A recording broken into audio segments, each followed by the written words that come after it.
En las horas previas al inicio de la guerra en Irak, en marzo de 2003, se produjo uno de los mayores robos bancarios de la historia, perpetrado por uno de los hijos de Saddam Hussein. A las 4 de la madrugada del 18 de marzo, Qusay Hussein, quien era el as de tréboles en la baraja iraquí de los más buscados, conocida como Personality Identification Playing Cards, entregada a las tropas con la finalidad de facilitar la identificación y posterior captura de los individuos más buscados del régimen de Saddam Hussein, así como el segundo hijo varón del dictador iraquí y a quien disidentes iraquíes señalaban como responsable del asesinato de muchos activistas políticos, llegó al Banco Central de Irak en Bagdad. Lo acompañaba Abid al-Hamid Mahmoud, secretario personal de Saddam, y llevaban consigo una carta firmada por Saddam Hussein que les autorizaba a retirar una colosal suma de dinero. El dinero retirado ascendía a aproximadamente $1.000 millones, distribuidos en 900 millones en billetes de $100 y 100 millones en euros. La magnitud física de esta cantidad de dinero era tal que se necesitaron 3 camiones para transportarlo y un equipo de trabajadores del banco que trabajó durante 2 horas para cargar los sacos de billetes en los vehículos. Esta operación se realizó justo antes de que los empleados del banco llegaran a la entidad para comenzar su jornada laboral. La noticia del robo fue difundida por el periódico estadounidense The New York Times, que citó a funcionarios iraquíes y estadounidenses. Según las fuentes, la orden de retirar el dinero provino directamente de Saddam Hussein, quien instruyó a su hijo Qusay para llevar a cabo la operación. La retirada de los fondos se produjo apenas unas horas antes de que comenzaran los bombardeos de la coalición angloamericana sobre Bagdad el 20 de marzo de 2003. Funcionarios del Departamento del Tesoro de Estados Unidos, asignados a la reconstrucción del sistema bancario y financiero de Irak, confirmaron la confiscación del dinero. Indicaron que esta suma representaba alrededor de 1/3 de las reservas del Banco Central de Irak en ese momento.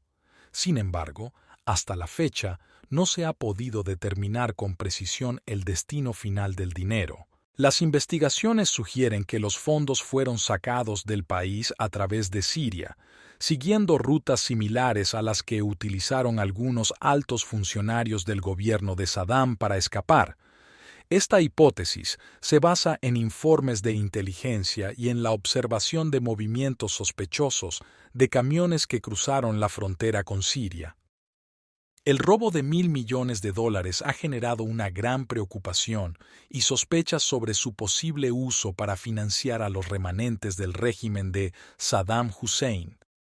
En Bagdad, muchos temen que estos fondos estén siendo utilizados para apoyar a los líderes del antiguo régimen que se encuentran escondidos en la ciudad y sus alrededores.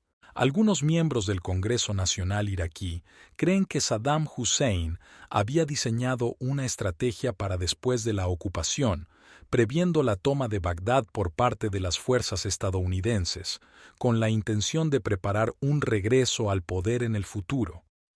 El portavoz del Departamento de Estado de Estados Unidos, Richard Boucher, declaró que el gobierno estadounidense estaba comprometido a hacer todo lo posible para localizar y recuperar el dinero, con el objetivo de devolverlo al pueblo iraquí. Añadió que la administración de Estados Unidos no se sorprendía de que los líderes iraquíes hubieran intentado saquear el país antes de su huida. Este incidente se suma a otros descubrimientos similares donde se encontraron grandes sumas de dinero en propiedades vinculadas a Saddam Hussein. Por ejemplo, se hallaron $600 millones en uno de sus palacios y 90 millones de euros en un camión blindado. Estos hallazgos indican un patrón de saqueo premeditado por parte del régimen en los días finales antes de la caída de Bagdad. El robo del Banco Central de Irak no solo privó al país de una cantidad significativa de sus reservas financieras, sino que también puso de manifiesto la desesperación del régimen de Saddam Hussein por mantener su influencia y prepararse para un futuro incierto tras la invasión.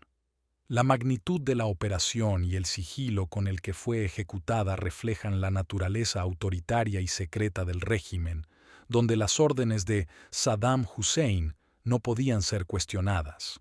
Para finalizar, el saqueo del Banco Central de Irak por parte de Qusay Hussein, bajo las directrices de su padre Saddam Hussein, representó un golpe significativo para la economía iraquí y subrayó los esfuerzos del régimen para asegurar recursos financieros en un intento de sobrevivir y posiblemente recuperar el poder en un futuro post-invasión.